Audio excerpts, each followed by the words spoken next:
Welcome back to Ground Zero.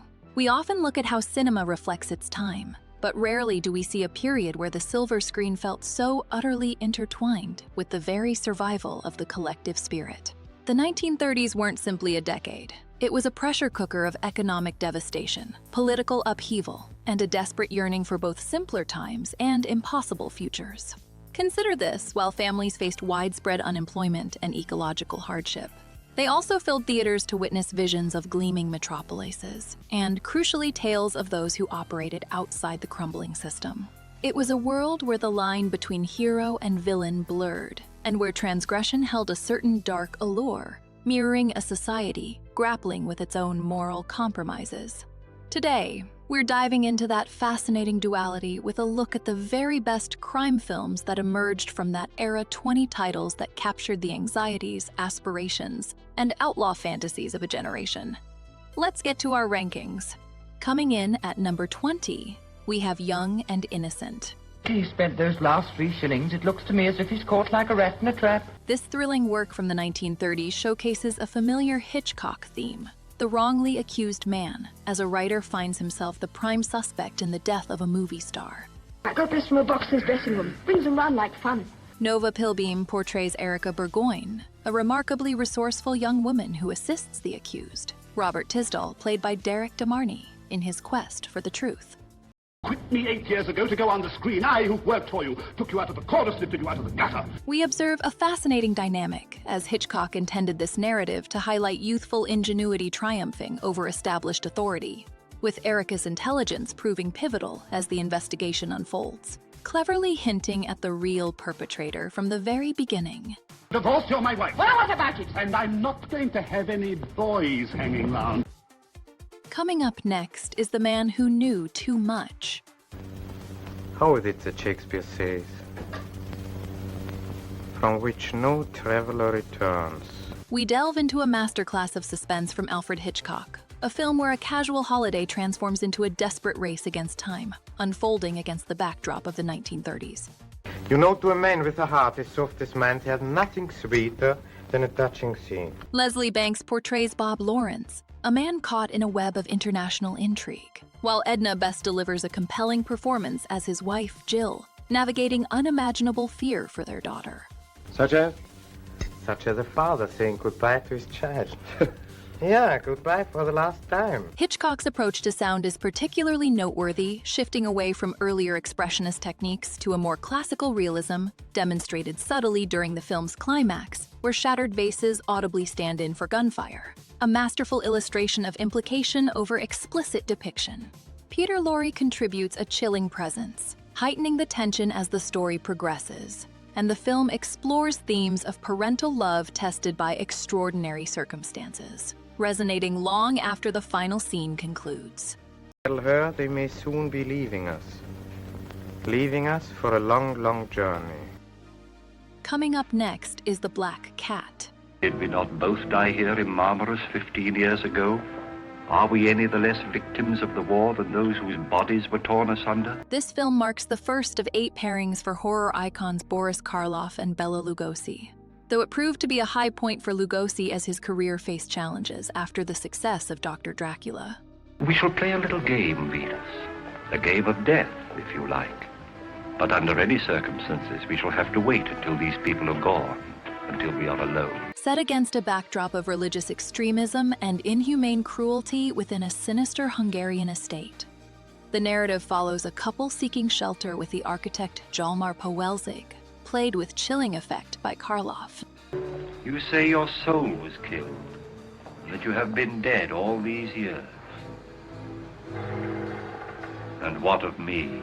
David Manners and Julie Bishop portray the honeymooners caught in a web of superstition, while Lugosi embodies the enigmatic Dr. Werdigist, a man haunted by a shared past with Powelzig, arriving just before industry-wide censorship tightened its grip on storytelling in the 1930s. Carried away in the night and left us to die. Is it to be wondered at that you should choose this place to build your house? Coming up next is Sabotage. Oh, sorry I'm late, Mrs. Verloc, but I had a hell of a time trying to eat my egg on toast in the dark. Half of it's in my ear now. We delve into a thrilling story from the 1930s, directed by the masterful Alfred Hitchcock, a film he later confessed some regret over, yet remains a standout among British cinema. This love stuff makes me sick. The women like it, though. Oskar Homolka embodies Karl Verloc, a cinema owner entangled in a shadowy criminal network, while Sylvia Sidney portrays his unsuspecting wife, navigating a dangerous game of deceit. Don't you know that's very dangerous? What? Leaving stuff like that lying about. Interestingly, the narrative, loosely inspired by Joseph Conrad's work, underwent a name change to distance itself from contemporary political figures, and features Desmond Tester as Stevie, tasked with unknowingly delivering a devastating package. Good evening, Mrs. Verloc. Forgive me for butting in your private affairs, but this bright specimen didn't appear to know whether you wanted long, round, square, or oblong letters. The film explores themes of public unease and willful destruction, resonating with a quiet tension that lingers long after the lights come up. Always that woman, Mrs. Jones, manages to make the cabbage brown. I'm always telling her you like things green. Coming up next is Dead End. All it means to you now is whether or not you get her. Well, go on and get her. And forget all this, and if you can't forget it, all you ever good for in the first place. We delve into a stark portrait of 1930s New York City, where the glittering promise of progress casts a long shadow over the East Side slums.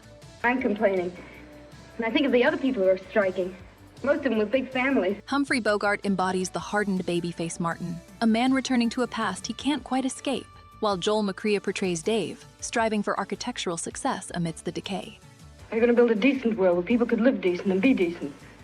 But now you want them down there so she won't see them, because they're not pretty for her to see. Sylvia Sidney's Drina yearns for a life beyond the crowded tenements, a world sharply contrasted by the lives of the dead-end kids. A resilient group navigating a world defined by rough play and an unwavering desire for something more. The next time those busybodies ask you what I'm striking for, you tell them it's for money that's coming to me, for hard work. The film masterfully illustrates the division between ambition and poverty, and the fragile hope of those caught in between. He doesn't care what it means. He saw it on Park Avenue, so he thinks if he puts it up, he'll get some trade from our rich neighbors. Coming up next is Little Caesar. I never seen nobody the big boy couldn't get to. He can fix anything. That's why he's the big boy. We delve into a world mirroring the Chicago of the 1920s and 1930s, a period defined by prohibition and the rise of organized crime, where ambition and power collide. There ain't no use in being scared of any of these big guys. The bigger they come, the harder they fall. Edward G. Robinson embodies the ruthless energy of Caesar Bandello, conveying cold-bloodedness through expressive eyes and mannerisms. It's all right, but it ain't everything. Now, be somebody. Look hard at a bunch of guys and know that they'll do anything you tell them. Glenda Farrell portrays Olga Stasov, adding a layer of glamour to the criminal underworld, while the costuming favoring classic suits and understated elegance visually emphasizes the character's authority. Once in a gang, you know the rest. The film masterfully blends stylized performance with a naturalistic approach, crafting a dramatic portrayal of a life lived on the edge, a captivating window into a turbulent era.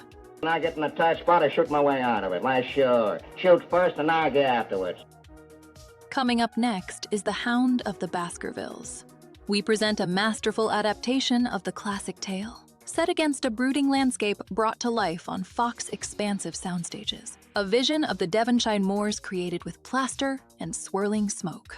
Richard Greene embodies Sir Henry Baskerville, while Basil Rathbone, surprisingly not billed as lead, delivers a nuanced performance, a dynamic shift for the actor. Nigel Bruce found renewed momentum with his portrayal of Dr. Watson, after a previous project had faltered, and John Carradine lends an eerie quality to the story, unfolding within a world poised on the brink of change in the 1930s. The film initiated a legendary series, establishing a potent formula that captivated audiences and demanded continuation, all while the producers held no expectation of sequels. Coming up next is After the Thin Man. May I have this done? If I was in the bar on the third floor, would you save me? We delve into a world of San Francisco socialites and shadowy nightclubs, continuing the adventures of Nick and Nora Charles shortly after their New York vacation. How they can expect a woman to still have any mystery left for a man after living in a place like this for 3 days, I don't know. William Powell embodies Nick's effortless charm as he navigates a case involving Nora's cousin and a missing husband, while Myrna Loy brilliantly portrays Nora's quick wit and unwavering support. So a guy comes in and buys a drink. He goes out and somebody kills him. What are we supposed to do? Give the customers insurance with the drinks? Interestingly, despite not securing a Best Picture nomination, the screenplay by Albert Hackett and Francis Goodrich did receive recognition, solidifying its place as a favorite among the 6 films in the series. Once a gum heel, always a gum heel, huh? Well, I don't like gum heels. But I thought you'd quit it when you married a pot of money. The narrative explores themes of family obligation and deceit, weaving a captivating tale of mystery and intrigue that lingers long after the final scene. I only took that to please my wife. She wanted some excitement. Well, I guess she had it. Oh, it was wonderful. Coming up next is The Public Enemy. You are different, Tommy. Very different. And I've discovered it isn't only a difference in manner and outward appearances. It's a difference in basic character. We delve into a compelling portrait of the 1920s, exploring ambition and consequence through the lives of Tom Powers and Matt Doyle as they navigate a treacherous criminal underworld in Chicago. There you go down wishing stuff again. I wish you was a wishing well, so that I could tie a bucket to you and sink you. James Cagney delivers a landmark performance as Powers, a character driven by ruthless determination, while Edward Woods portrays the equally ambitious Doyle. Besides, your hands ain't so clean. You killed and liked it. You didn't get them medals by holding hands with them Germans. Initially abandoned by a fence named Putty Nose after a robbery gone wrong, the duo find themselves entangled with Paddy Ryan, stepping into the illicit world of bootlegging. You'll find that I am, unless you cross me. The narrative shows how a brother, Mike Powers, returning from the Great War, struggles with Tom's choices, creating a painful rift within the family. Oh, that dirty, no-good, yellow-bellied stool. I'm going to give it that putty nose right in the head the first time I see him. This film examines the cost of unchecked desire and the fragile nature of loyalty, resonating with audiences through its unflinching depiction of a world consumed by violence and betrayal. What do you mean you could go for yourself? You could go for an 80-year-old shake with rheumatism. Coming up next is Fury. This potent drama from the 1930s unfolds as an incendiary tale of injustice, born from a story shockingly inspired by the 1933 lynching of Brookhart's accused killers. We see Spencer Tracy portray a man wrongly accused, while Sylvia Sidney embodies the woman whose life is irrevocably altered by the ensuing mob violence. Director Fritz Lang, having narrowly escaped a proposition from Nazi Germany's propaganda minister Joseph Goebbels, brought his unique vision to Hollywood, exploring themes of mass hysteria and corruption, and establishing a legacy of challenging narratives. Coming up next is The Testament of Dr. Mabuse.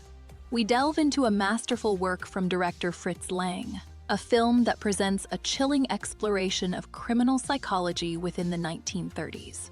Rudolf Kleinrage embodies the unsettling genius of Dr. Mabuse, a hypnotist whose influence extends even from within an asylum, a performance that anchors the narrative as Commissioner Lohman, portrayed by Otto Wernick, races against time to unravel a complex web of crime.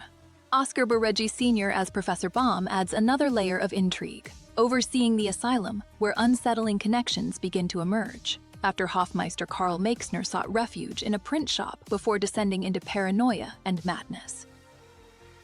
Here at Ground Zero, we truly appreciate you joining us as we delve into the shadowy world of classic crime cinema from 1930.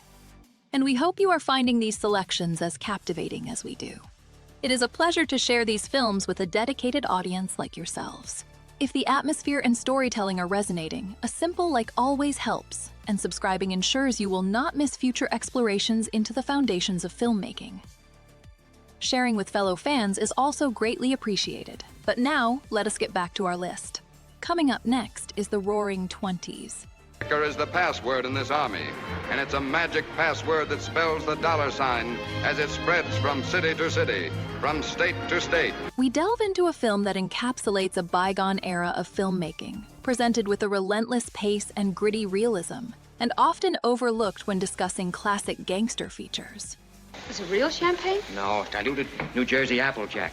The chumps will think it's vintage stuff right off the boat, bottled in France. James Cagney embodies Eddie Bartlett, a veteran who unexpectedly builds a bootlegging empire, while Humphrey Bogart portrays George Halley, a partner whose ruthlessness threatens to unravel everything. Listen, Harvard, you came into this racket with your eyes open. You learned a lot and you know a lot.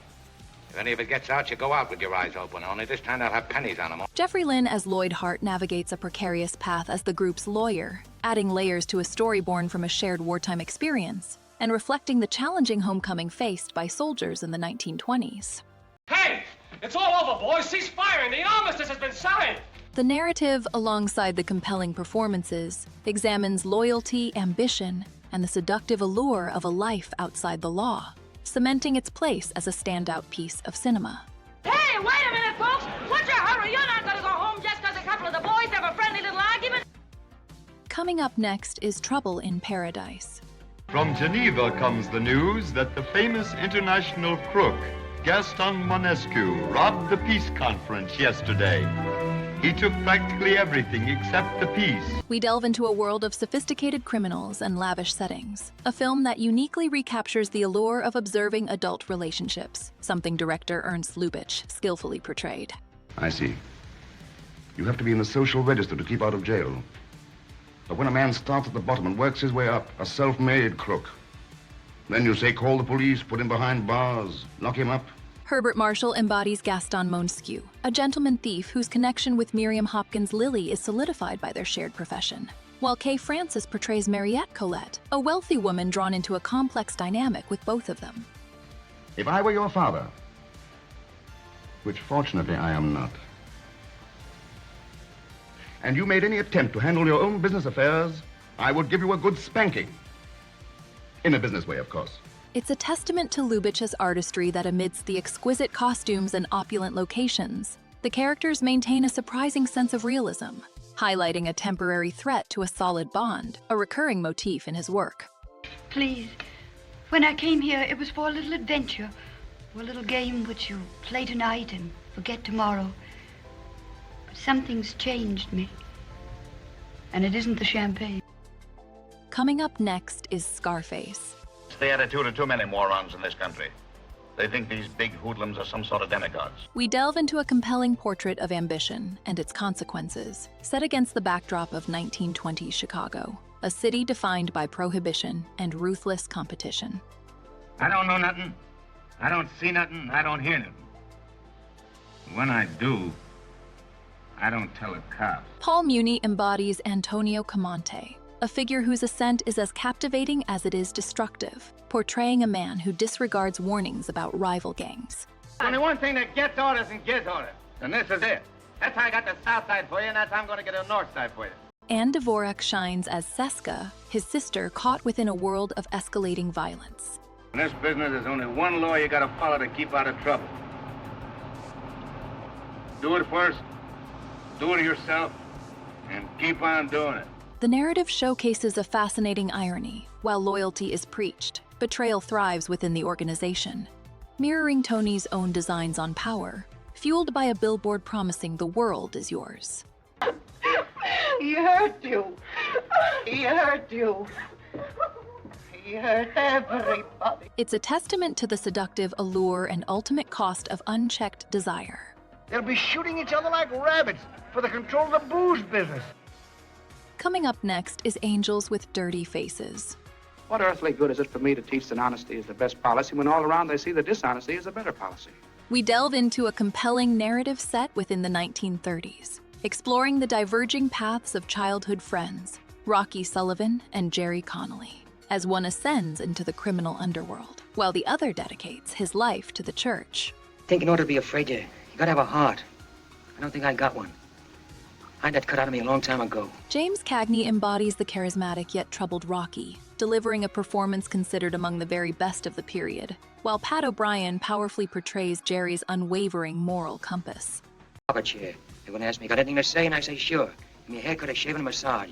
One of those nice new electric massages. What is truly remarkable about this film is how it manages to be a gripping gangster story, even while serving as a commentary on the allure and potential wickedness of such narratives. If I don't get that dough in 3 minutes, Fraser's going to be splashed all over the best hideout in town. Humphrey Bogart adds further depth as a figure representing the critical voice of reason, constantly challenging the audience to question the glamorization of this lifestyle. The reason I'm asking is because being kids together sort of gave me the idea that you might like to join hands with me and Save some of those other boys from ending up here. The saga unfolds, highlighting the breaks that life delivers, and those it withholds, offering a portrait of resilience and moral struggle that lingers long after viewing. You've been a hero to these kids and hundreds of others all through your life. And now you're going to be a glorified hero in death, and I want to prevent that. Coming up next is The Thin Man. I don't like crooks. And if I did like them, I wouldn't like crooks that are stool pigeons. And if I did like crooks that are stool pigeons, I still wouldn't like you. We delve into a dazzling world of wit and mystery. A film directed by W.S. Van Dyke that swiftly established a new standard for detective stories in the 1930s. All right, go ahead. Go on, see if I can. William Powell embodies the effortlessly cool Nick Charles, while Myrna Loy shines as his equally quick-witted wife Nora. Their chemistry captivating audiences as they navigate a complex case surrounding the disappearance of an inventor. I'm going to give a party and invite all the suspects. Maureen O'Sullivan portrays a daughter caught within a family web of secrets as Nick unravels deceit amongst associates and family, all amidst lavish parties and flowing martinis, crafting a narrative where humor dances with thrilling suspense. Now, my friends, if I may propose a little toast. Let us eat, drink, and be merry. For tomorrow, we die. We delve into a story of shattered dreams following James Allen, portrayed with raw intensity by Paul Muni as he transitions from decorated war veteran to a man battling a system stacked against him. The states promised didn't mean anything. It was all lies. They just wanted to get me back so they can have their revenge. To keep me here 9 more years. Glenda Farrell delivers a compelling performance as Marie Woods, adding layers to Alan's struggle for a new life. I don't want to be spending the rest of my life answering a factory whistle instead of a bugle call. I'll be cooped up in a shipping room all day. Director Mervyn Leroy masterfully illustrates a post-war America where ambition clashes with harsh realities, exposing the brutal conditions of Southern chain gangs and highlighting a veteran's yearning for a simple life, a mere hamburger, lost amidst systemic injustice. A film born from a desire to awaken the national conscience. Boy, if you think those other chain gangs are tough, wait till you get a load of this joint. These are the guys that were too tough for the chain gangs. Coming in at number 3, we have The 39 Steps. All the information's inside Memory's head. But I still don't understand. Don't you see? The details of that air minister secret were borrowed, memorized by this little man, and then replaced before anyone could find out. This thrilling piece from Alfred Hitchcock, though diverging from John Buchan's original story, is often considered the definitive adaptation, a sentiment echoed by Orson Welles, who hailed it a masterpiece. Not so daft in Scotland as some smart Londoners. Robert Donat embodies Richard Hannay, a man thrust into a world of espionage, while Madeleine Carroll shines as the initially skeptical Pamela. Ladies and gentlemen, I apologize for my hesitation in rising just now, but to tell you the simple truth, I'd entirely failed while listening to the chairman's flattering description of the next speaker to realize he was talking about me. Interestingly, despite the character's Scottish roots in Buchan's novel, Donat, a Canadian performer, never attempted a North American accent, grounding the narrative within a distinctly British sensibility, all set against a backdrop that speaks to imperial anxieties of the 1930s. Of the strain involved by his prodigious feats. Coming in at number 2, we have The Lady Vanishes. You're the most contemptible person I've ever met in all my life. We consider this a pivotal work in the filmography of Alfred Hitchcock, a seamless blend of mystery, romance, and comedy that truly shines, especially given its origins before his move to Hollywood. I've no regrets. I've been everywhere and done everything. I've eaten caviar at Cannes, sausage rolls at the Dogs. I've played baccarat at Biarritz, and darts with the Rural Dean. Margaret Lockwood embodies a compelling Iris, drawing us into the escalating mystery as she searches for the missing Miss Froy, wonderfully portrayed by May Whitty. Boris, Miss Henderson speaking. Look, someone upstairs is playing musical chairs with an elephant. Move one of them out, will you? I want to get some sleep. Michael Redgrave matches her energy, creating a dynamic partnership amidst the confined setting of a train journey, which, much like a stage play, utilizes a fantastic ensemble, including Naughton Wayne and Basil Radford as the memorably cricket-obsessed Charters and Caldecott. Well, I don't want to rub it in, but if you hadn't insisted on standing up until they'd finished their national anthem... Hitchcock masterfully employs visual storytelling, employing disorienting effects to amplify suspense, proving that even with a modest budget, every shot can serve a story and maximize emotional impact. A technique that continues to captivate audiences and define his unique style. I never think you should judge any country by its politics. After all, we English are quite honest by nature, aren't we? Before we get to our number one pick, we have a few films that just missed the cut but are more than worthy of an honorable mention. Our first notable recognition is Secret Agent. Sure, that means in 48 you'll know me twice as well. We find ourselves immersed in the world of espionage during the First World War, as a British operative is given a new identity and a harrowing task to eliminate a German agent before they can destabilize the Middle East. What begins as a straightforward mission quickly becomes tangled when the operative is paired with a woman, presented as his wife, who seems to relish the danger as much as the assignment itself. The intrigue deepens with a network of suspects, including a seasoned mountaineer and a mysterious killer known only as the General, a figure whose ominous motto reveals a disturbing callousness. The novelist will be remembered when half the great soldiers of the war have been forgotten. Through twists and turns set against the backdrop of neutral Switzerland, the story unveils a complex web of deceit where loyalty is questionable and the line between duty and personal desire blurs. Our second mention is Jamaica Inn.